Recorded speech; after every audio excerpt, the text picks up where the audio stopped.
Let me thank my colleague from California for yielding, and thank him and the members of the Education and Labor Committee for their work on this bill. Let me also say it's nice to see the chairman of the Education and Labor Committee here, formerly the ranking member during the 5 years that he and I worked together. And during those 5 years, this bill went nowhere. And it went nowhere for a very good reason. Over the last 75 years, the federal government, state governments, and the National Labor Relations Board have provided law and case history to try to bring balance between the interest of employers and the interest of the unions. And if you go down through this long history, there's a very tumultuous history. But throughout this history, the challenge was to bring balance for workers and their employers. Over the last 25 years, there's no issue I've spent more time on during my political career than working with the employer community and the employee community, mostly represented by the labor movement. My goal throughout this last 25 years has been to maintain this balance that I think works for employers and their employees.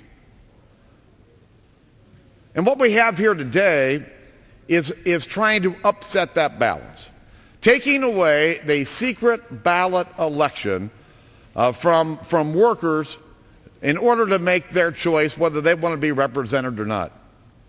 It's almost beyond my imagination that this bill is on the floor of the United States House of Representatives, taking away the secret ballot election.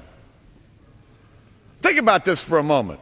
Think about the 2008 election day, and here we are. You don't get to go into a voting booth and vote for who you want to be president in the 2008 election.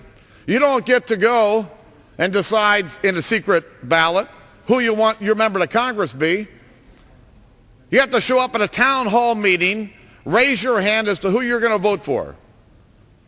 Let your neighbors know, let your opponents know, let your employers know how you're going to cast your vote for president or for their member of Congress. I don't think that's what the American people expect of us. Instead of looking up at the voting booth, you're going to be standing up in front of God and everyone and telling everyone publicly how you voted. That's not what we want of workers. Think about this for a moment.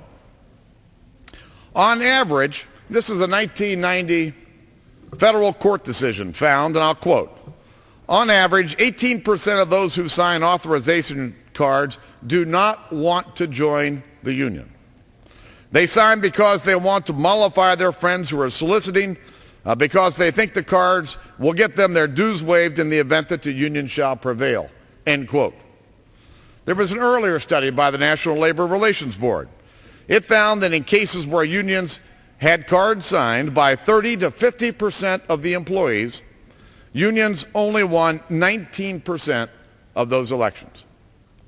Or even when unions had cards signed by 50 to 70% of the workers, they won less than half of those elections. Let's talk about what this really is all about. This bill today is not about protecting American workers. It's about upsetting the balance between labor and management. But the real issue here is not taking care of workers, it's taking care of union bosses. We all know what's happening to the union movement in America. They represent about 8% of the private sector employees in the country, and that number has been dropping precipitously. This is an effort to help them get more members, to make it easier for them to sign them up, and to intimidate them to sign cards, and so there is no secret ballot elections. And whether they want to join a union or not, they're going to be forced to do it. That's not the American way. My colleague from California, the sponsor of this bill, knows full well what this bill does and who it's meant to take care of and who it's meant to pay back to. That's not the American way, and that's not what should be happening in the people's house. We, as members of Congress, have a responsibility to do what we think is right on behalf of the American people. And I'm going to tell you what I'm going to do today. I'm going to stand up and stand tall, and I'm going to vote for every American worker and protect their right to have a secret ballot. Now yield back. Gentleman yields back.